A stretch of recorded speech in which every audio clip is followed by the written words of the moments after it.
eh, saya percaya selalu nggak pernah ada yang kebetulan. Memang dalam rangka liburan Bapak Ibu ya.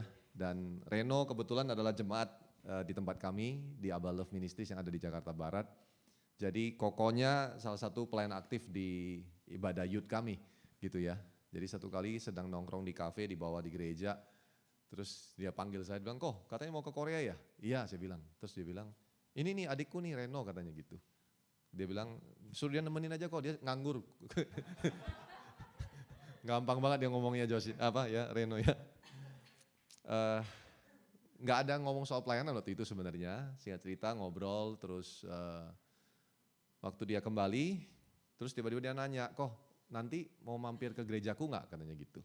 Saya bilang, "Oh boleh banget gitu, pengen ketemu, pengen kenalan, pengen ngobrol gitu ya. Nggak kepikir juga mau pelayanan gitu." Terus dia bilang, "Kok kalau sekalian khotbah oke nggak?" Saya bilang, "Oh bentar, kalau itu mesti izin kepada Ratu dulu." Karena kan janjiannya liburan Bapak Ibu ya. Tapi kami berdua karena sama-sama hati pelayanan, kami bertemunya di pelayanan sejak 22 tahun yang lalu. Di Abba Love udah lama sekali. Jadi kalau ketemunya di pelayanan 22 tahun, ya yang muda-muda ya udahlah ya, tau lah ya beda usianya berapa kan gitu. Beda usianya gampangnya cara taunya gini, saya nih liburan cuma 6 hari nih, jalan hampir 60.000 langkah lebih, encok udah pinggangnya. Kalian pasti masih belum ya. Tapi beberapa Bapak Ibu mungkin juga ikut sama kayak saya. Terus tentu kami di hati selalu siap melayani apapun yang terjadi. Tapi saya selalu tertarik dengan gereja Indonesia di luar negeri. Kita ngobrol beberapa hari yang lalu karena lunch time dengan Pastor Dedi dan istri. Saya bilang saya selalu salut kepada pendeta-pendeta yang bersedia memberi diri, membangun pelayanan di luar negeri. Apalagi gereja Indonesia gitu, nggak mudah karena saudara akan selalu berhadapan, pendetanya akan selalu berhadapan dengan sebuah situasi, perputaran orangnya akan rutin terjadi. Dia nyiapin orang, udah capek-capek 4 tahun, kuliah selesai, nggak tertarik kerja sini. Kadang-kadang susah juga mau kerja di sini, pulang, ganti lagi generasi baru. Jadi lama-lama usia pendetanya makin lama makin bertambah, yang datang terus sama usianya. Nah itu challenging tuh. Maka saudara mesti banyak berdoa buat pastor saudara ini. Kasih tepuk tangan buat dia dan istri luar biasa. Dan dia bilang sudah 10 tahun loh di sini, luar biasa ya. Saya bilang memang gak mudah, perjuangan yang dahsyat. Ya tapi kita berdoa supaya ya setiap orang Indonesia yang kesini bisa terlayani dengan baik, itu pasti. Dan bahkan saudara bisa jadi berkat juga buat gereja di Korea ya, buat orang-orang Korea juga, buat sekitar kita. Oke, saya sudah menikah, tentu tadi sudah dikenalkan. Anak saya 2, yang pertama usia 13, yang kedua usia 8. Umur saya masih 22 lah maunya. Aduh tapi susah ya, nggak bisa. Dan apalagi kira-kira yang perlu dikenalin, udah lah ya. Kalau ke Jakarta, yang dari Jakarta ada boleh angkat tangannya? Jakarta. Nah ya kalau di Jakarta nanti ketemu ya welcome ya. Ada di Jakarta Barat, tinggalin di situ. Oke, hari ini saya diminta bicara tentang healing from the inside out. Nah ini nggak tahu temanya sengaja dikasih atau karena kebetulan atau apa gitu ya, karena kita memang sedang healing ceritanya kan. Kata orang kan healing ya, kalau keluar negeri jalan-jalan healing gitu ya, sedang menyembuhkan diri. Tapi sebenarnya kita tahu ya, saya sih nggak mengalami healing, ngalamin encok sakit pinggang. Kemarin istri saya bilang, "Kamu yakin bisa berdiri lama khotbah?" Dibilang gitu. Mau minta kursi nggak katanya gitu. Terus saya bilang kita bukan healing ke sini ya, malah jadi sakit encok. Tapi saya percaya begini saudara, kalau kita ada di dalam Tuhan, Tuhan pasti menyembuhkan kita dari hari ke hari. Nah pertanyaannya adalah apakah kehidupan kita di dalam Tuhan membawa kita semakin hari semakin disembuhkan dari dalam, atau kita justru banyak menemukan misalnya, tadi dalam perjalanan dengan Reno, dia bilang ya anak-anak muda Korea nggak gampang ke gereja hari ini karena banyak yang apatis dengan situasi gereja di sini gitu ya. Kita tahu yang paling besar Yonggi-cho ya. Pendeta Yonggi-cho, mungkin Reno aja nggak tahu Yonggi-cho siapa kok katanya. Memang bukan generasi kalian lah, generasi kita lah gitu. Memulai kegerakan besar sekali, Yoido, gereja terbesar di Korea, luar biasa banget. Tapi kita tahu ada kasus juga yang terjadi kan di dalamnya. Sempat ada korupsi dan lain-lain yang terjadi. Terus yang masuk di Netflix dan segala macam. Ada banyak orang ikut Tuhan, belum tentu sembuh dari dalam. Ada juga yang ngalamin kekecewaan dan pahit justru di dalam gereja, itu yang aneh. Nah makanya hari ini kita mau lihat bersama firman Tuhan. Sebenarnya apa sih yang jadi problem utama di dalam diri manusia? Nah ini penting. Apa sih yang jadi problem utama dalam diri manusia yang membuat kita harus terus menyadari bahwa Tuhan mau menyembuhkan kita dari dalam. Bukan menggunakan segala sesuatu yang dari luar bentuknya. Karena segala sesuatu yang bentuknya dari luar itu hanya sementara saja. Bisa menyembuhkan kita sementara saja. Contoh saya liburan dengan istri lah gitu. Begitu pulang nyampe di Jakarta, pasti ketemu lagi dengan polusi, ketemu lagi dengan crowdednya hidup, ya kan katanya Jakarta yang begitu keras dan lain-lain. Memang nggak jalan seperti di sini jalan terus, cuma di sana juga banyak hal yang berat kan.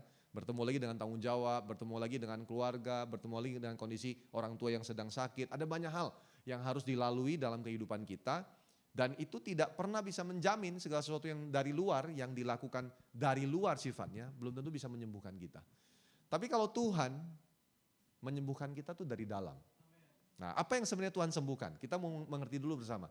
Sebenarnya apa yang rusak sih dari diri manusia sehingga mau apapun yang diusahakan secara kekuatan manusia selalu terbatas, selalu akhirnya efeknya kembali lagi kok gitu lagi ya. Contoh misalnya bicara soal emotional problem kita. Ya beberapa kalau ditanya siapa yang punya emotional problem pasti juga angkat tangan dalam hati aja masing-masing ya. Semua kita punya lah dalam sisi tertentu. Ya tombol emosi masing-masing orang berbeda. Ada orang dipencet masalah keuangan langsung keluar tuh dia. Ada orang dipencet masalah hubungan langsung keluar dia. Ada orang dipencet masalah orang tua. Ada salah satu orang yang saya muridkan di gereja kami. Saudara kalau orang tuanya disinggung saja atau ada kejadian orang tuanya sesuatu, tombol emosinya langsung bisa melonjak. Luar biasa. Tiap-tiap orang punya masalah problemnya masing-masing. Tapi apa akarnya sebenarnya? Apa yang merusak? Apa yang membuat manusia jadi rusak? Dan apa yang akhirnya membuat memang mau tidak mau jalan satu-satunya hanya di dalam Tuhan bisa mengalami kesembuhan itu. Ya. Nah kita tahu akarnya sebenarnya dari mana? Roma 3 ayat 23. Firman Tuhan bilang apa?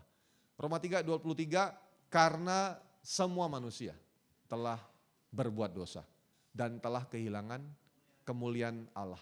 Jadi kita sudah kehilangan the glory of the Lord. Kemuliaan Tuhan yang awalnya ada di dalam Adam dan Hawa, hilang, tidak ada lagi dalam diri mereka karena dosa. Dosa apa sih artinya? Dosa kan bahasa aslinya hamartia ya. Melenceng atau meleset dari sasaran yang harusnya Tuhan sudah tetapkan. Sejak manusia jatuh di dalam dosa, dikatakan manusia menjadi rusak. Tidak punya kemampuan untuk memperbaiki dirinya sendiri. Makanya waktu kita hidup, kita menemukan ada banyak kerusakan-kerusakan, salah satunya emosional kita. Ya kan? Kita gampang kali terpicu, gampang sekali kita melihat sesuatu dan kita langsung bisa punya mindset tertentu, ada penghakiman, ada penilaian, itulah manusia. Dan malah yang lebih gawatnya lagi adalah cenderung penilaian muncul pertama adalah yang buruk. Betul ya? Kalau di Korea mah aman sekali ya, kemana-mana gak perlu takut copet dan lain-lain. Saya kemarin 2 hari yang lalu, 3 hari yang lalu ke 6 Diamond Market, ada satu lorong itu tempat makan, saya sampai videoin tuh. Itu gang di pasar tuh gang isinya orang duduk makan kayak di pancoran glodok. Saudara pernah tahu pancoran glodok gak yang ada kopi taki itu? Itu sempit gangnya tapi orang duduk mepet banget. Terus saya videoin kan, saya posting di story, salah satu anggota Komsel kami nanya, kok ada copet gak di situ kayaknya gitu. Saya bilang saya jamin gak ada sih di sini gitu, rasanya aman sekali gitu. Tapi itulah manusia, kita cenderung melihat sesuatu, hal yang negatif cenderung muncul dulu kan, tek langsung muncul, tek langsung muncul. Nah itu sebenarnya munculnya dari mana? Dosa. Dosa yang membuat kita punya segala problem dalam hidup kita hari ini. Nah, ketika manusia mengusahakan untuk menyembuhkan dirinya dengan berbagai cara, kalau kita lihat di Alkitab, di zaman Tuhan Yesus hidup, orang-orang Israel, orang Yahudi, khususnya mereka yang mempercayai tentang hukum Taurat, mereka berusaha hidup menurut hukum Taurat dan berharap hukum Taurat menyembuhkan hidup mereka. Segala aturan dibuat. Tapi ternyata semua itu bukan menyembuhkan mereka, malah membuat mereka menjadi orang-orang yang munafik, betul kan? Orang Farisi ahli Taurat bukannya sembuh karena mengikuti aturan, tapi malah jadi munafik. Waktu dia melakukan aturan di depan orang lain, wah kelihatannya bagus dan hebat. Tapi di dalam mereka, Yesus bilang kamu itu ya seperti kubur di labur putih. Apa sih? Kayak kuburan, di luarnya kelihatannya keren, tapi dalamnya penuh dengan kebusukan dan tulang belulang kata Tuhan. Kamu membersihkan cawan cuma bagian luarnya, tapi dalamnya penuh dengan kebusukan Tuhan bilang. Tuhan bilang begini, kamu, satu kali mereka lihat murid-murid Yesus makan dengan tidak mencuci tangan. Terus mereka protes, mereka bilang, Rabi, kenapa murid-muridmu makan tidak mencuci tangan? Bukankah adat istiadat kita mengajarkan harus cuci tangan dulu sebelum kita makan? Yesus bilang sama mereka, kamu ini memperhatikan semua yang tampak luar. Tapi apa yang di dalam hatimu, itu yang sesungguhnya yang bermasalah. Jadi Yesus bilang gini, apa yang masuk dalam hatimu itu tidak membuat kamu jadi tidak kudus. Karena masuk ke dalam mulut, turun kemudian dibuang di jamban. Itu kata firman Tuhan. Tapi apa yang keluar dari mulutmu, nah itu berasal dari hatimu, dia bilang. Nah di dalam hati itulah yang kita perlu temukan. Sebenarnya ada apa di dalam sana. Nah Paulus, salah satu pribadi yang memberikan contoh yang sangat nyata. Dan contoh ini juga menjadi satu bagian doktrinal kalau saudara belajar tentang keselamatan. Belajar tentang kita dibenarkan, justified, kita disanctify, dikuduskan, kita mengalami glorification satu hari nanti. Soalnya perjalanan itu adalah perjalanan Tuhan menyelamatkan kita, bahkan membebaskan kita bukan hanya dari hukuman dosa, tapi dari kuasa dosa yang ada dalam tubuh kita. Dan satu hari nanti kalau kita dipanggil dalam kemuliaan, dibebaskan dari tubuh kita, kita dipanggil, ya kan, kepada Tuhan. Tapi Paulus menulis ini dengan jelas menunjukkan kepada kita, bagaimana sih manusia ketika ada di dalam dosa. Paulus sendiri yang mengalami ini. Dia seorang Farisi yang taat kepada hukum Taurat, yang sudah hidup dengan sungguh-sungguh di dalamnya, tapi dia menyatakan kalimat-kalimat ini. Coba kita lihat bersama ya, Roma pasal yang ke-7. Dia bilang begini, dahulu aku hidup tanpa hukum Taurat. Sebelumnya, ya kan? Akan tetapi sesudah datang perintah itu, dosa mulai hidup. Karena kan memang sebelum manusia menerima hukum Taurat, mereka mungkin gak tahu bahwa berdusta itu dosa. Mengambil milik orang lain itu dosa. Tuhan harus kasih perintah untuk menjaga manusia, tapi bukan hanya untuk menjaga manusia. Tujuannya untuk menunjukkan kepada manusia bahwa sesungguhnya peraturan apapun, sehebat apapun manusia mengusahakan mentaati peraturan, tidak bisa ada kesembuhan total dalam diri dia. Nah ini yang terjadi. Waktu dosa mulai hidup, ayat ke-10 bilang, sebaliknya aku mati dan perintah yang seharusnya membawa kepada hidup, perhatikan ini, ternyata bagiku justru membawa kepada kematian. Nah ini yang repot. Sebab dalam perintah itu dosa mendapat kesempatan untuk menipu aku dan oleh perintah itu ia membunuh aku. Jadi hukum Taurat adalah kudus dan perintah itu juga adalah kudus karena dari Tuhan kan. Benar dan baik. Jika demikian akan adakah yang baik itu menjadi kematian bagiku? Sekali-kali tidak. Tetapi, nah ini penting. Mari baca bersama apa? Supaya nyata bahwa apa? Ia adalah dosa. Karena dengan adanya hukum Taurat, kita jadi melihat dengan nyata sekali bahwa, oh ini loh dosa. Kalau saya iri sama orang, itu dosa loh. Yesus bahkan bilang gini, aku datang bukan untuk meniadakan, melainkan untuk menggenapinya. Terus dia bilang begini kan, kalau hukum Taurat berkata jangan membunuh, tapi aku berkata kepadamu barang siapa marah di dalam hatinya kepada saudaranya, ya layak loh menerima neraka yang menyala-nyala. Terus dia bilang, barang siapa yang melihat seorang wanita dan menginginkannya di dalam hatinya, kalau hukum Taurat bilang jangan berzina secara literal, tidak berzina secara hubungan badan. Tapi aku berkata kepadamu, kalau engkau melihat seorang wanita dan menginginkannya dalam hatimu, engkau sudah berzina dengan dia di dalam hatimu. Jadi buat Yesus, what is in the heart matter. Apa yang ada di dalam hati itu penting sekali. Nah kalau kita nggak memahami ini, kita bisa jadi end up melakukan semua rutinitas agamawi kita. Tapi kita gak benar-benar melihat ada sesuatu yang dibereskan oleh Tuhan dalam hati kita. Pertanyaannya, setelah sekian lama ikut Kristus, apakah hati kita semakin hari semakin beres? Atau yang di dalam hati kita masih sama saja begitu? Contoh, sebelum ikut Kristus orangnya emosional, gampang marah. Setelah ikut Kristus 10 tahun, 20 tahun, saya 23 tahun ikut Tuhan sungguh-sungguh. Apakah saya masih orangnya suka marah-marah gak ya? Masih emosional nggak ya? Kalau dulu saya kepencet tombol emosi ini saya langsung meledak.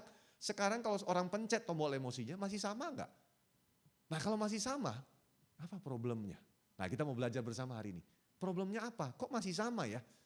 Nah saya menemukan selama 23 tahun sungguh-sungguh jadi orang percaya, 22 tahun melayani dari jadi anggota komsel, ya kalau di sini cool namanya, kemudian mimpin cool, mulai ketemu banyak orang jenisnya macam-macam. Yang sama-sama dengan saya dari 23 tahun lalu sama-sama percaya sampai sekarang sudah begitu lama melayani. Ada juga yang masih modelnya, bahkan ada yang dulu pemimpin saya bisa ngomong begini, saya gak dapetin apa-apa tuh di sini. Lah 24 tahun di Abalef, terus satu hari dia bilang gini, saya gak dapetin apa-apa, saya mau pindah. Lah gimana logikanya, gak masuk di kepala saya gitu. Jadi karena ada gesekan sederhana saja, membuat dia langsung berpikir, udahlah jangan di sini lagi deh, gitu. Hanya karena bergesek dengan orang, hanya bergesek dengan sesama orang percaya, sesama dengan pelayan gitu. Hanya karena dia merasa, saya udah orang lama tapi kurang dihargai. Nah itu kan berarti ada sesuatu yang matter. ada yang masalah di dalam hatinya, ini masalahnya apa di dalam dia yang dia harus temukan, yang harusnya dibersihkan sama Tuhan tapi belum bersih. Kira-kira gitu ya. Nah kita lanjut dulu ya. Paulus bilang apa? Supaya nyata bahwa ia adalah dosa, maka dosa mempergunakan yang baik untuk mendatangkan kematian bagiku, supaya oleh perintah itu dosa lebih nyata lagi keadaannya sebagai dosa. Sebab kita tahu bahwa hukum Taurat itu adalah rohani, tapi aku bersifat daging. Terjual di bawah kuasa dosa. Sebab apa yang aku perbuat, aku tidak tahu. Karena bukan apa yang aku kehendaki yang aku perbuat. Tetapi apa yang aku benci, itulah yang aku perbuat. Pernah gak? Misalnya berantem dengan teman kita lah, konflik gitu ya. Tapi habis konflik kita nyesel. Pernah? Ya, nanti kalau sudah punya pasangan, Bapak Ibu yang sudah berkeluarga, pernah berantem dengan suami dan istri, terus habis itu nyesel Pak? Pernah ya? Aduh, kenapa tadi gue jawab gitu? Mendingan tadi diam aja dulu harusnya. Ya kan gitu ya? Kita kayak kesel banget sama diri kita sendiri gitu. Walaupun juga ada kesel sama pasangan kita atau dengan teman kita atau sahabat kita. Tapi yang sebenarnya paling waktu direnungkan lebih dalam tuh, aduh kenapa tadi ya? Kenapa ya? Aku udah percaya Yesus masih begini juga ya? Nah itu yang terjadi. Paulus bilang gini, apa yang aku benci itu yang aku perbuat. Ayat 16, jadi jika aku perbuat apa yang tidak aku kehendaki, aku menyetujui bahwa hukum Taurat itu baik. Kalau demikian bukan aku lagi yang memperbuatnya, tapi dosa yang ada di dalam aku. Nah ini loh sebenarnya akarnya. Dosa di dalam kita membuat kita hari ini masih terus berjuang dengan segala permasalahan hidup kita. Ketidakkudusan, emotional problem, pikiran negatif, apa saja. Yang selalu ada hal yang tidak baik yang keluar dari kita, itu akarnya dosa. Ayat 18, sebab aku tahu bahwa di dalam aku, yaitu di dalam aku sebagai manusia, tidak ada sesuatu yang baik. Sebab kehendak memang ada di dalam aku, tapi bukan hal berbuat apa yang baik. Sebab bukan apa yang aku kehendaki yaitu yang baik yang aku perbuat, melainkan apa yang tidak aku kehendaki yaitu yang jahat yang aku perbuat. Jadi jika aku berbuat apa yang tidak aku kehendaki, maka bukan lagi aku yang memperbuatnya, tetapi dosa yang diam di dalam aku. Demikianlah aku dapati hukum ini.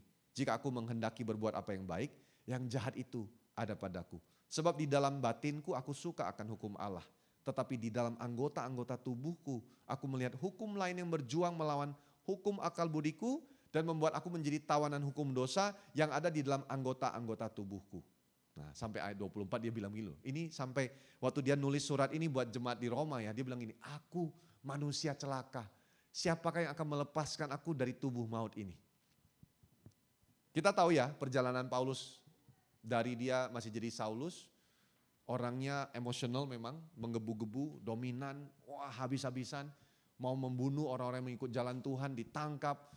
Dia ada waktu Stefanus dirajam batu, benar-benar ini orang radikalnya luar biasa, jadi seorang pengikut Farisi, habis-habisan. Tuhan mendatangi dia dalam perjalanan menuju Damsyik, perjumpaan dengan Kristus itu mengubah hidup dia. Kita tahu mengubah hidup dia dalam konteks dia tidak lagi mempercayai hukum Taurat bisa menyelamatkan dia, tapi sekarang dia percaya bahwa Yesus menyelamatkan dia. Satu-satunya pribadi yang bisa menyelamatkan dia. Tapi kita lihat, apakah tabiat Saulus langsung berubah total? Belum sebenarnya. Ada unsur dalam diri Saulus yang masih tipenya emosional. Makanya begini, waktu di Damsyik dia percaya Yesus, langsung sejak saat itu dia pergi ngapain? Ke rumah-rumah ibadah, masuk ke sinagog untuk dia menentang pengajar-pengajar hukum Taurat yang lainnya dengan membuktikan bahwa Yesus itu benar-benar Tuhan. Dan kita tahu di Damsyik dia sampai mau dibunuh, akhirnya dia harus diungsikan ke Yerusalem. Di Yerusalem dia ngapain? Berbuat hal yang sama persis. Sampai akhirnya mau gak mau dia harus diungsikan ke Tarsus, kurang lebih menurut penafsiran antara 2-3 tahun.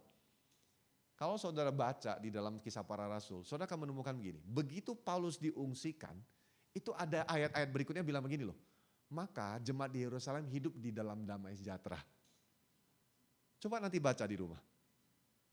Jadi ada satu faktor di dalam diri Paulus yang memang Tuhan harus benahi dulu juga.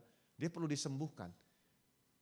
Nah akhirnya apa yang terjadi? Setelah dia lama di Tarsus, Bapak Ibu dan Saudara, Barnabas datang jemput dia, bawa dia ke Antioquia. Nah sejak saat itu saudara gak akan menemukan kisah-kisah seperti Paulus itu membuat terlalu banyak kehebohan karena pakai cara yang lama. Sekarang dia pakai cara yang sudah dia pahami. Saya percaya dalam 2-3 tahun perjalanan dia tidak bersama siapapun, dia harus merenungkan sendiri, dia menemukan Tuhan maunya apa. Makanya surat-surat ini dia tulis buat kita. Sehingga kita bisa memahami apa yang dia juga lewati. Tapi kita juga tahu bahwa sepanjang bersama dengan Barnabas di Antioquia dia berhasil membangun jemaat, bagus dan lain-lain. Terus perjalanan pelayanan, misi kemana-mana. Sampai akhirnya dia pernah ngajak siapa? Yohanes Markus. Iya kan? Yang menulis kitab Markus buat kita. Apa yang terjadi? Dia berselisih paham dengan Barnabas. Coba nanti baca di Kisah Para Rasul. Dia berselisih tajam. Seorang Paulus loh, kurang hebat apa? Dalam pengetahuan dia akan kitab Taurat, kitab para nabi, top, luar biasa. Perjumpaan dengan Yesus langsung secara supranatural, kita gak pernah ngalamin. Ada yang pernah ngalamin? Belum pernah ya, lagi jalan tiba-tiba di depan. Saya sedang berjalan di jalanan Korea Bapak Ibu. Terus tiba-tiba ada cahaya dari langit, gak pernah ya, belum pernah ya.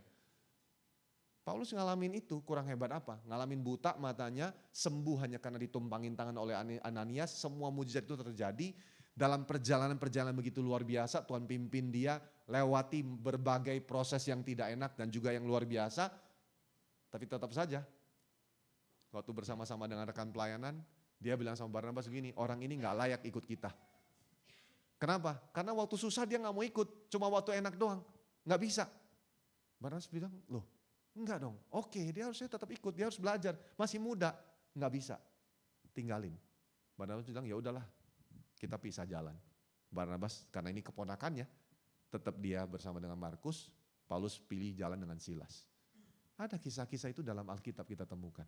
Nah ini loh yang Paulus maksud, aku ini manusia celaka. Kenapa ya tiap kali aku mau Nah kita tahu ya sebelum lanjut, kita tahu bahwa Markus kemudian dipanggil lagi oleh Paulus. Jadi dia tidak ditinggalkan, setelah dalam perjalanan Paulus juga menyadari, nah ini bukti loh Bapak Ibu dan Saudara bahwa harusnya ketika kita di dalam Tuhan, kesembuhan itu pasti terjadi. Nah yang masalah kok bisa ada kesembuhan-kesembuhan yang tidak pernah terjadi. Nah ini yang kita mau temukan hari ini. Nah Paulus mengalami kesembuhan-kesembuhan itu di dalam hidup dia. Kenapa? Karena saya percaya perjalanan kita mengikut Kristus itu perjalanan yang bukan hanya sebentar, perjalanan yang perlu proses dan kesembuhan itu juga proses. Makanya segala problem kita pasti disembuhkan kalau kita ikut terus dalam perjalanannya. Nah makanya dia bilang gini, siapakah yang akan melepaskan aku dari tubuh maut ini? Ayat 25, syukur kepada Allah oleh Yesus Kristus Tuhan kita. Jadi kita tahu bahwa Paulus mengakhiri pasal ini dan berkata, syukur kepada Allah oleh Yesus Kristus Tuhan kita. Mengerti gak korelasi ini dengan kalimat terakhir? Jadi setelah dia menjelaskan panjang dan lebar, semua pergumulan yang dia alami, dia bilang Tuhan aku gak mau berbuat hal yang jahat. Tapi kenapa justru yang jahat yang aku lakukan? Aku gak mau marah-marah, kenapa aku marah-marah? Bukankah itu terjadi dalam hidup kita? Aku gak mau berpikiran najis, aku maunya berpikiran kudus Tuhan. Tapi kenapa aku berpikiran najis? Tuhan aku gak mau berdusta, tapi Tuhan situasinya gak memungkinkan. Gimana caranya Tuhan? Tuhan aku gak mau menghakimi orang lain. Tuhan aku gak mau menilai, aku gak mau menilai orang lain lebih buruk dari aku gak mau egois. Tapi kenapa Tuhan aku sulit sekali? Paulus mengalami. Tapi dalam semua proses itu dia bilang gini, syukur kepada Allah. Karena dia bilang, siapakah yang dapat melepaskan aku dari tubuh maut ini? Syukur kepada Allah. Oleh Yesus Kristuslah yang mampu melepaskan aku dari semua problem yang aku hadapi hari ini. Karena hanya dia satu-satunya jalan. Kenapa Tuhan Yesus? Kenapa hanya bisa Tuhan Yesus? Kenapa enggak Tuhan yang lain? Oh ini udah masuk ke apologetika nih. Mempertahankan iman saudara. Iya dong, saudara mesti bisa menjawab. Kalau ditanya, kenapa Tuhan Yesus? Kenapa enggak ada yang lain? Dari tadi gambaran korbannya sudah kelihatan sebenarnya polanya. Satu, manusia berdosa. Enggak sanggup kita melepaskan diri kita dari dosa itu dengan kekuatan kita sendiri. Tidak ada kemampuan kita. Sudah rusak kitanya. Ketika manusia berusaha memperbaiki diri, mereka tahu ada satu pribadi di luar dari diri mereka yang berkuasa atas semuanya, yang misterius banget, yang gak dimengerti. Makanya mereka berusaha mencari. Dan akhirnya mereka tahu bahwa ada satu figur yang namanya Tuhan. Waktu manusia berusaha mencari Tuhan, mereka menciptakan semua jembatan itu berusaha untuk meraih Tuhan. Apa saja yang dilakukan?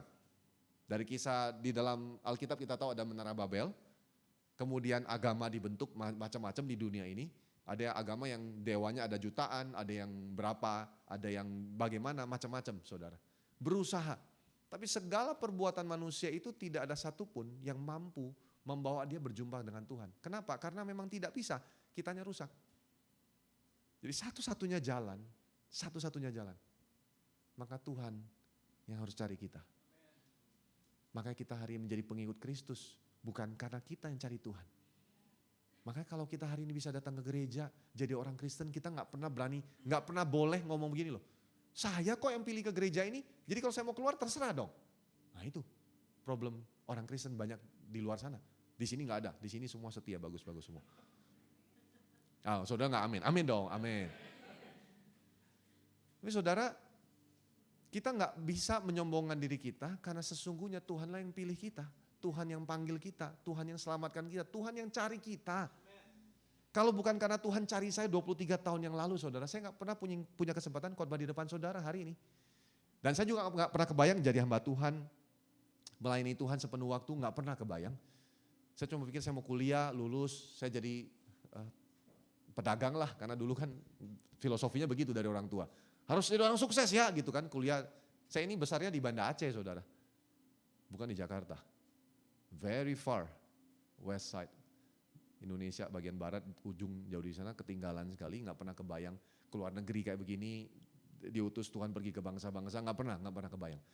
Tapi dalam perjalanan Tuhan panggil, dan saya sadar betul, setiap hari yang saya tahu saya harus sadari adalah gini, bukan saya yang cari Tuhan, Tuhan yang cari saya. Kalau Tuhan yang cari saya, tidak ada satupun kebanggaan yang saya bisa pamerkan buat siapapun di dunia ini. Karena semua karena Tuhan. Nah, kenapa Tuhan Yesus satu-satunya jalan? Ya karena memang hanya dengan cara dia cari kita, maka kita bisa disembuhkan. Kalau dia gak turun ke dunia jadi manusia, gak mungkin kita punya gambaran gimana harus hidup. Kenapa Tuhan Yesus? Karena dia satu-satunya pribadi Tuhan yang juga jadi manusia dan merasakan, baca di dalam kitab Ibrani, dia juga turut merasakan kelemahan-kelemahan kita. Loh ini benar loh. Yesus itu bukan hanya Tuhan yang duduk di surga ongkang-ongkang kaki. Kurang bener loh, mati gitu kan satu. Cacat gitu kan. Gimana lu? Pak gitu, bengkok mulutnya gitu. Kan enggak. Kalau dia ongkang-ongkang kaki di surga, enggak mungkin hari ini kita duduk di tempat ini. Dia justru turun ke dunia jadi manusia. Makanya hari ini ada buat kita. It's a huge grace, honor, privilege yang kita enggak pernah bisa dapatkan dari tempat yang lain. Kita bersyukur karena Tuhan menyelamatkan kita dengan cara yang gak pernah terpikirkan oleh nalar manusia. Makanya orang sulit percaya di luar sana. Kenapa? Karena mereka bilang, gak mungkin Tuhan jadi manusia. Kenapa mereka memperdebatkan itu? Karena gak masuk di nalar kita. Itu anggapnya seperti gini loh, ada konglomerat di Korea, tiba-tiba mau kerja jadi tukang bersih-bersih gitu. Biasanya kan itu kan cuma buat pencitraan. Iya kan? Masuk ke YouTube, syuting dan segala macam. Mana ada buat kerja seumur hidup gitu, gak ada kan? Atau gak usah seumur hidup deh, 33 tahun setengah seperti Tuhan Yesus saja. Iya dong. Ini baru perbandingannya konglomerat dengan jadi cleaning service.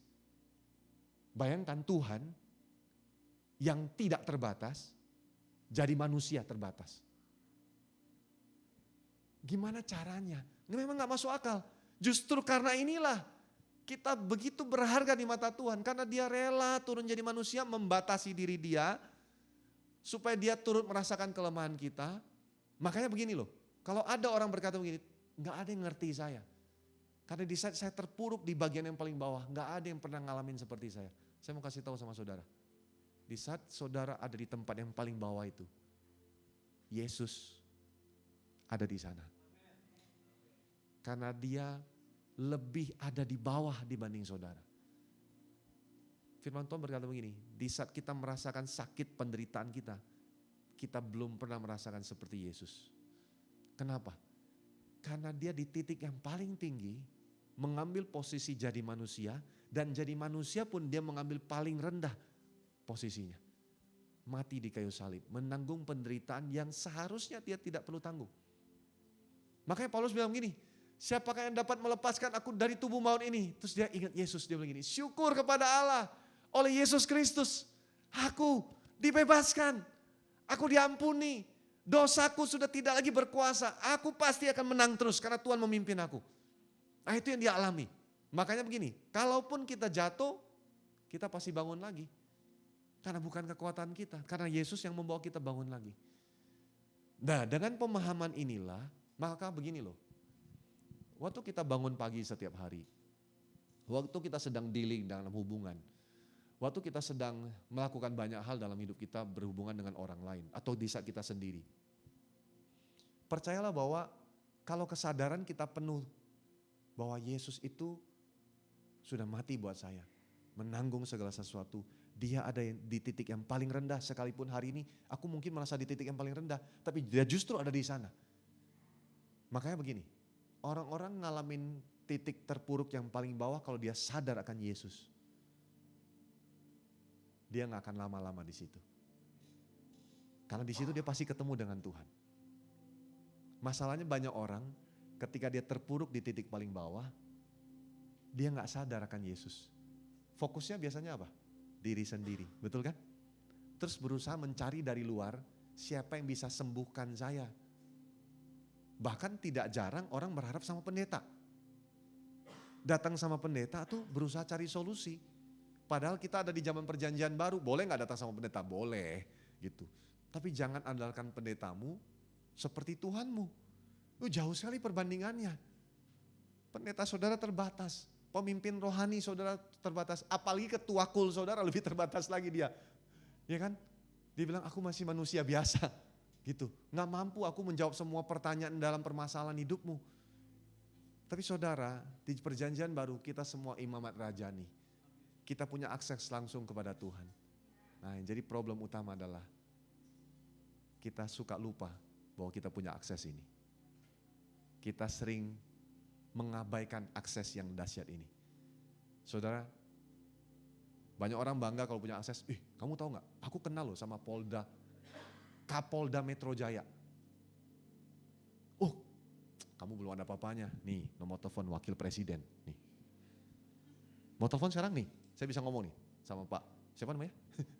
Ma'ruf Amin. Tiba-tiba lupa. Maaf ya Pak Ma'ruf. Tiba-tiba Pastor Dedi bilang, kalian semua, nih saya punya. Yohanes 3 ayat 16. Iya dong, akses langsung sama Yesus. Karena jauh lebih berharga. Jauh lebih powerful. The power is unlimited. Enggak terbatas kalau kita punya akses itu. Nah, oke.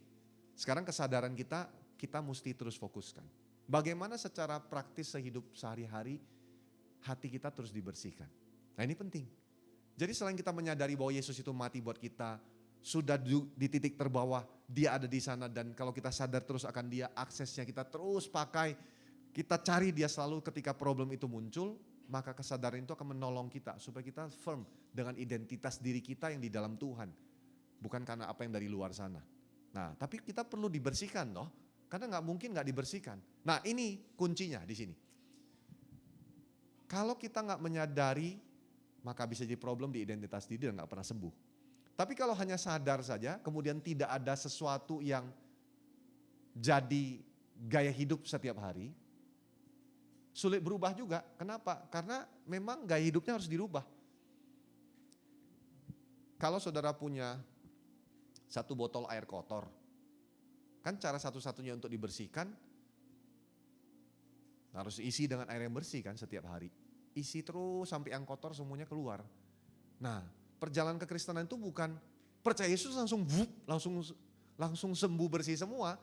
Karena kalau langsung bersih semua sudah di sorga. Karena masih dalam tubuh daging kita ini masih punya keinginan, masih punya hawa nafsu. Maka harus dibersihkan terus. Nah Yesus pernah bilang begini, kita lihat ya Yohanes 15. Yohanes 15 ayat 1-4. Ini sederhana sekali. Dia bilang begini, akulah pokok anggur yang benar dan Bapakulah pengusahanya. Setiap ranting padaku yang tidak berbuah dipotongnya. Dan setiap ranting yang berbuah dibersihkannya. Ya, jadi berbuah dibersihkan. Supaya ia lebih banyak berbuah. Kamu memang sudah bersih. Karena apa? Karena apa? Firman yang telah kukatakan kepadamu. Ayat keempat baca bersama. Tinggallah di dalam aku dan aku di dalam kamu. Sama seperti ranting tidak dapat berbuah dari dirinya sendiri kalau ia tidak tinggal pada pokok anggur. Demikian juga kamu tidak berbuah jikalau kamu tidak tinggal di dalam aku. Saudara, tinggal tuh bicara tentang satu tadi kesadaran, tapi tinggal juga bicara tentang kita dibersihkan terus setiap hari. Nah, Yesus fokusnya jelas banget, dia bilang gini, kamu memang telah bersih karena firman yang kuucapkan kepadamu. Kata bersih di situ, itu bukan kata bersih yang clean sembarangan. Dalam bahasa aslinya itu kataros. Kalau mau gampang, saudara pernah minum obat pencahar atau obat pembersih perut, pernah? Itu ada dalam kedokteran ada term atau istilah gitu ya, istilah pelepasan katarsis. Pernah ngalamin sakit perut melilit yang begitu parah nggak? Oh, nggak pernah ya? Di sini semua sehat-sehat semua loh. Saya sih pernah. Sakit perut yang melilit, aduh sakit banget. Itu paling gampang selesainya adalah kalau ada pelepasan. Langsung sembuh, langsung hilang. Nah, itu pelepasan katarsis namanya. Itu seperti sebuah kelegaan yang dialami karena ada sebuah pelepasan yang terjadi. Makanya ada orang yang perlu minum obat pencahar karena nggak bisa keluar-keluar, dan itu, ini kalau cerita ini agak sedikit jorok sedikit tapi oke lah ya. Papa saya Parkinson tahun yang ke-8.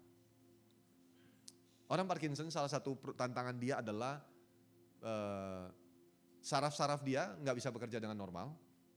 Dan biasanya gejala awal yang salah satunya adalah dia bisa ngalamin, saya lupa nama istilahnya tapi sulit buang air besar.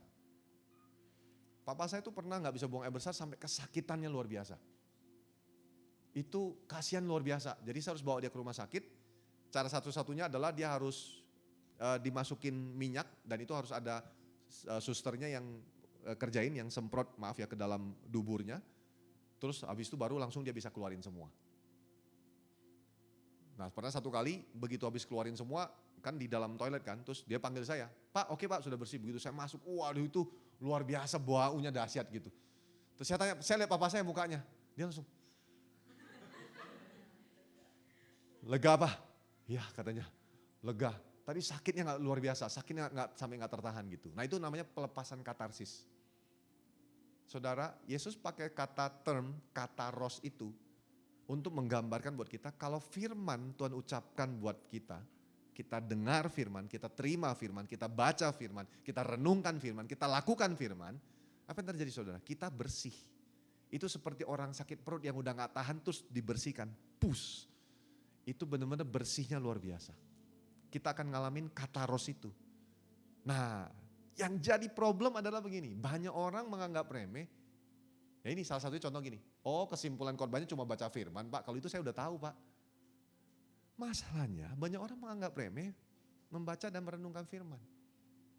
Ini yang jadi problemnya kita orang percaya. Nah, cerita di gereja sendiri aja. Kami pernah survei Bapak Ibu Saudara, tahun 2020, 3 tahun lalu,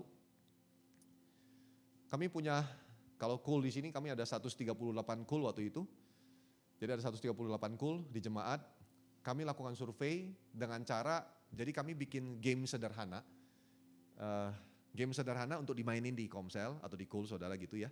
Nah game itu end up-nya nanti adalah menjadi hasil survei, ada 5 poin. Yang pertama, apakah kamu rutin membaca dan merenungkan firman Tuhan setiap hari? Yang kedua, apakah kamu mengalami Tuhan setiap hari? Nah ini sengaja dibuat pertanyaannya itu agak umum, common, yang kedua ini. Kan orang mungkin mikir ya, mengalami Tuhan definisinya apa? Mungkin harus diperjelas dong. Tapi kita sengaja bikin ini. Nanti saya jelasin kenapa. Yang ketiga, apakah kamu sudah ada di dalam komunitas tertanam atau tidak? Yang keempat, apakah kamu sudah sudah dimuridkan? Yang kelima, apakah kamu sudah memuridkan? Nah 5 ini, intinya main game itu hasilnya ya dapat 5 poin ini. Yang mengejutkan adalah begini saudara. Yang mengisi membaca dan merenungkan firman Tuhan dengan rajin setiap hari loh. Dari seluruh jemaat kami itu kurang lebih waktu itu sekitar 1.900-an, itu hanya 30% setiap hari. Sekitar 40% sampai 50%-nya itu enggak setiap hari lah, tapi tetap ada baca firman. Seminggu mungkin 3 kali atau 5 kali gitu. Itu waktu dapetin hasil itu kami ini rajin loh Bapak Ibu Saudara. Kami ini pengkhotbah ya, setiap minggu khotbah. sebelum khotbah ini kami harus siapin dulu bahasa teduh selama seminggu. Bahkan sebelum tahun ini, tahun waktu masih 2019 sebelum pandemi itu, beberapa orang itu kerjain bahan saat teduh itu selama setahun. Wah itu bikin saat teduh sih saudara luar biasa loh beratnya. Karena bukan cuma harus merenungkan sendiri, kan harus mengajar jemaat kan. Nggak boleh sembarangan, jangan sampai salah doktrin dan segala macamnya. Jadi itu perjuangan.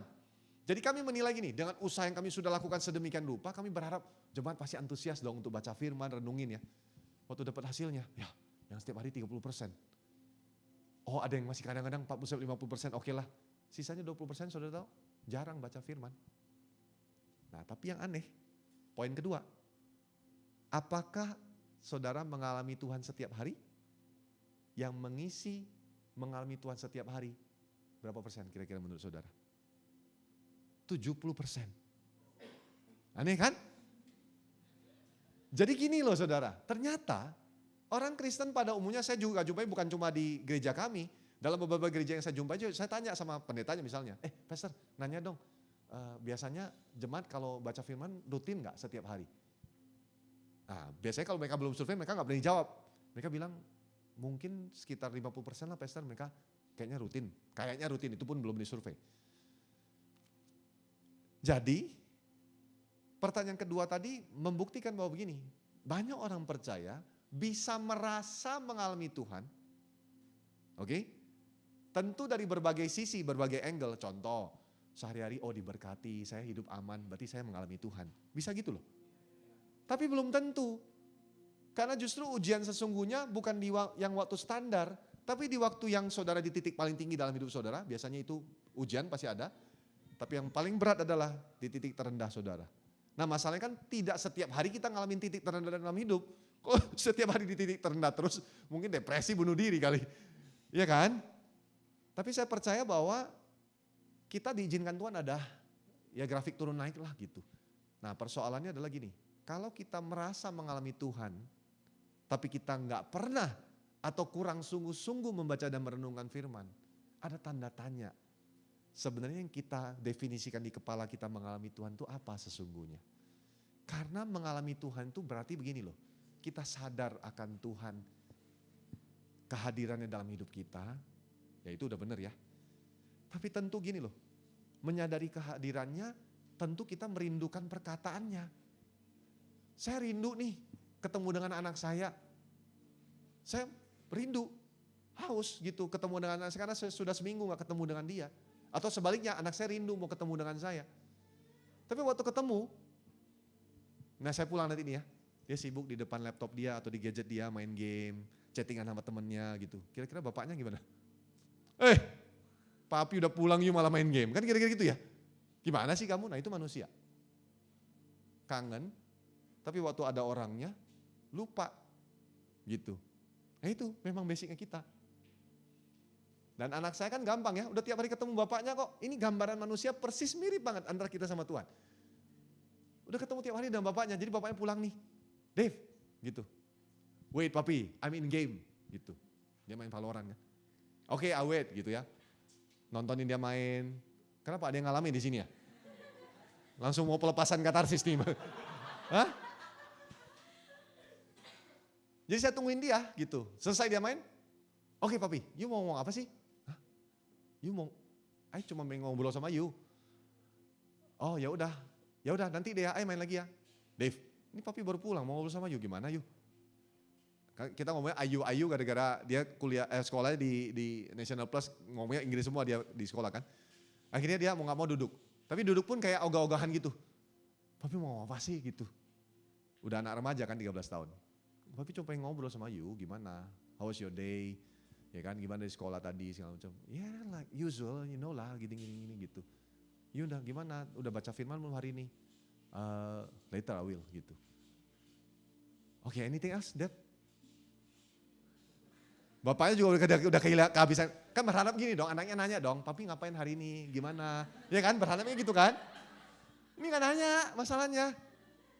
Nah yang ketawa tuh ngalamin, sama ini sebenarnya. Either saudara dengan orang tua saudara juga sama, telepon misalnya. Aduh papi, aku udah pergi, udah janji sama temen nih gitu. Ya maaf ya kalau agak nemplak-nemplak sengaja nyinggung memang. Tapi dengan Tuhan lebih penting lagi. Kalau sampai kita gak pernah punya waktu duduk, baca, renungin, dan gak selalu harus baca sampai berapa pasal hari ini, lomba-lombaan, saya 10 pasal pastor gitu. Enggak perlu sebenarnya. Bukan masalah banyaknya atau sedikitnya. Tapi kesungguhan hati kita untuk kita mau baca karena kita mau kenal. Siapa sih Tuhan kita ini? Dan kita mesti sadar bahwa firman itu membersihkan kita. Loh, waktu baca firman tuh untungnya buat siapa sih? Buat Tuhan. Kalau tadi perumpamaan tadi masih ada untung buat bapaknya kan. Karena bapaknya merasa seneng diajak ngobrol sama anaknya. Kalau ini Tuhan tuh gak ada ruginya loh. Gitu. Kita baca nggak baca, nggak ada untungnya, gitu, nggak ada untungnya.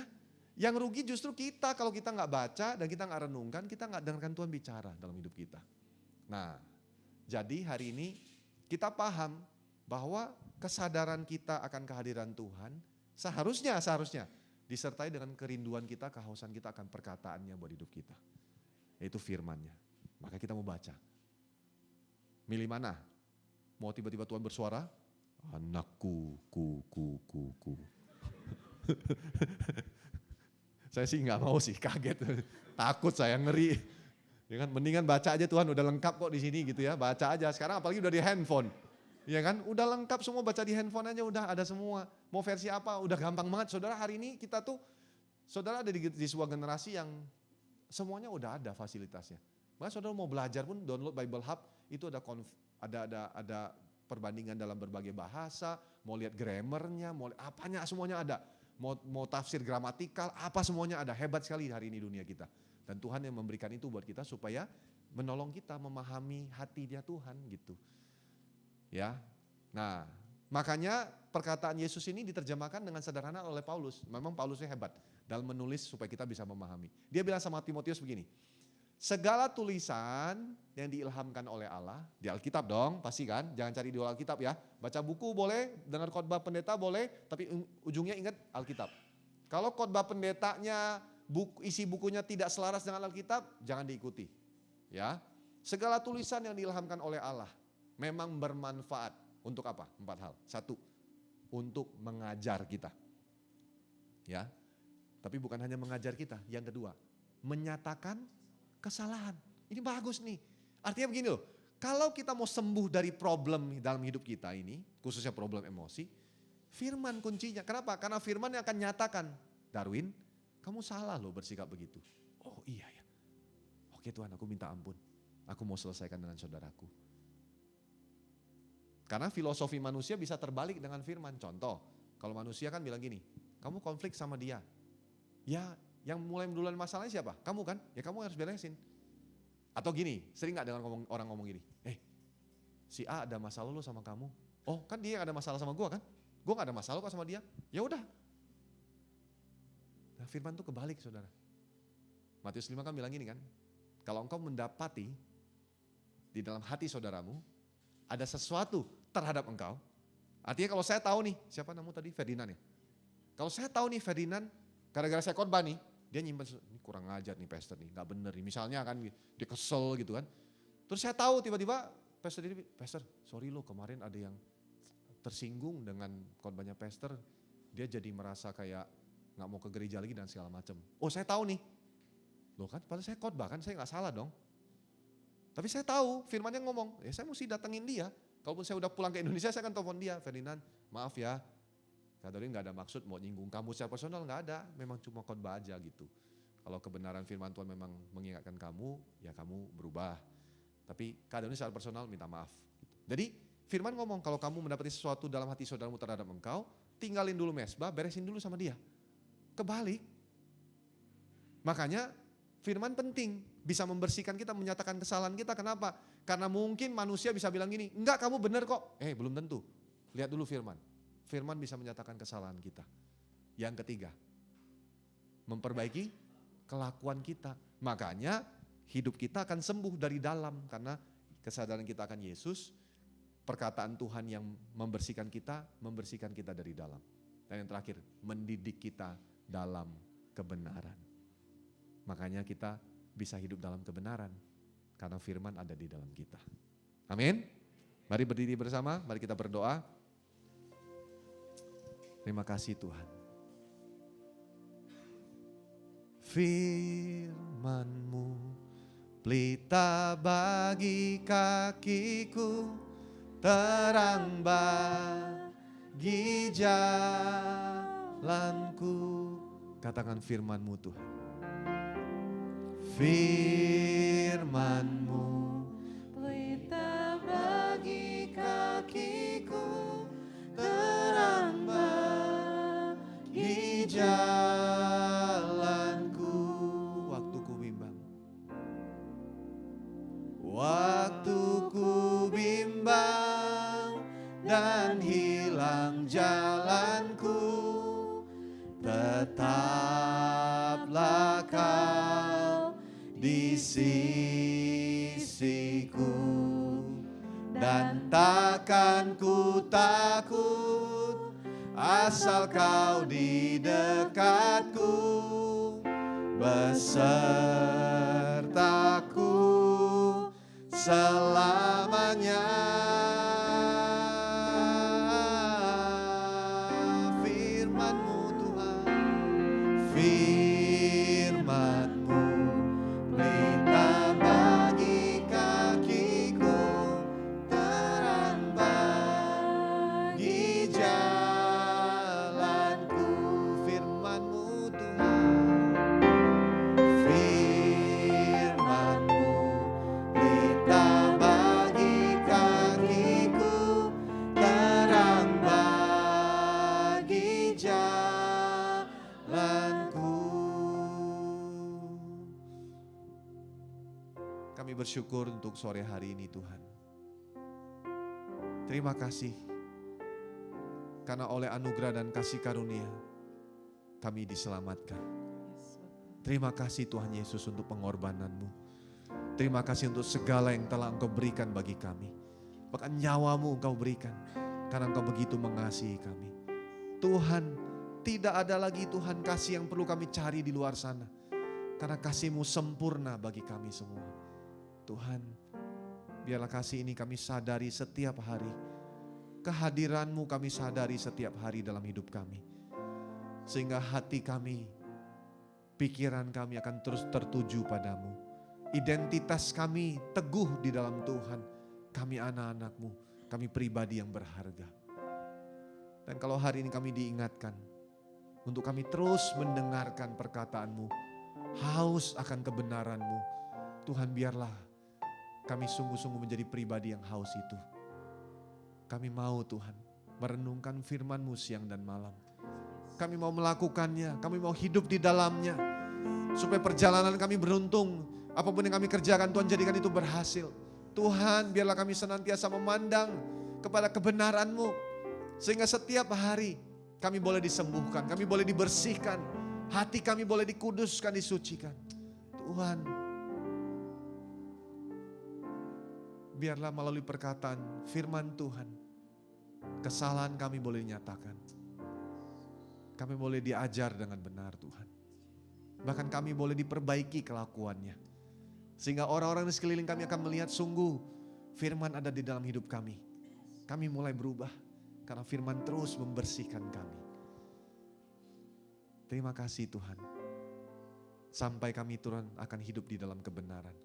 Kami percaya setiap hari yang kami lalui, kami akan lalui di dalam kebenaran.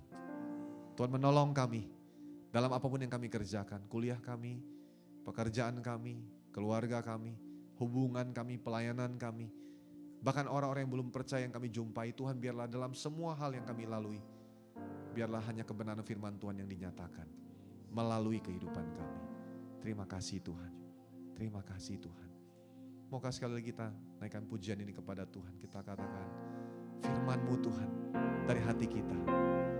Firman-Mu pelita bagi kakiku, terang bagi jalanku. Firman-Mu, Firman-Mu pelita bagi kakiku, terang bagi jalanku. waktu ku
Bapa, terima kasih untuk hamba-Mu Pastor Darwin Liang yang sudah menyampaikan isi hati-Mu kepada setiap kami.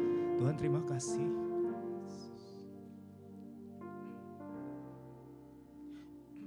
Berkati hamba-Mu berlimpah-limpah Tuhan bersama Ibu Dea dan kedua anaknya dan juga pelayanan penggembalaan di Abalov Jakarta Barat. Kami percaya kasih karunia Tuhan senantiasa nyata dalam hidup hamba-Mu dan keluarga ini Tuhan. Engkau terus memperluas kepercayaan-Mu, kapasitas dalam hidup hamba-Mu untuk boleh menjadi berkat Tuhan bagi orang-orang yang Tuhan percayakan dalam penggembalaannya Tuhan. Terima kasih untuk hari ini, kami bersyukur buat hadirat Tuhan, buat firman Tuhan yang hidup di atas setiap kami. Dan sebentar kami pulang Tuhan, kami rindu menerima berkat dari Tuhan. Mari kita buka hati kita, tengadahkan kedua belah tangan kita, dan kita terima berkat Tuhan. Tuhan memberkati engkau dan melindungi engkau. Tuhan menyinari engkau dengan wajahnya dan memberi engkau kasih. Tuhan menghadapkan wajahnya kepadamu dan memberi engkau damai sejahtera. Pulanglah, kasihilah Tuhan Allahmu dengan segenap hati, kekuatan jiwa dan akal budimu. Dan kasihilah sesamamu manusia seperti kau mengasihi dirimu sendiri. Mulai dari sekarang sampai Maranatha. Datanglah ya Tuhan Yesus, kami semua merindukanmu. Dalam nama Yesus semua yang diberkati Tuhan, sama-sama katakan amin, amin, amin, amin. Maaf saudara, maaf. Terima kasih banyak Pastor Darwin. Kita beri tepuk tangan buat Pastor Darwin dan Ibu Dea. Thank you so much. Silakan duduk saudara. Para peserta retreat jangan langsung pulang karena setelah ini akan ada briefing dari ketua retreat ya. Sekali lagi para peserta retreat boleh stay sebentar. Kemudian bagi saudara yang baru pertama kali hadir, kami rindu mengenal, boleh lambaikan tangan saudara yang baru pertama kali hadir, tim Usher, boleh tolong bantu kalau saudara dalam rangka liburan, kiranya liburan saudara diberkati, tapi kalau saudara stay di Korea, kuliah, kerja, dan saudara belum mendapatkan gereja lokal, maka kami rindu menyambut saudara sekalian.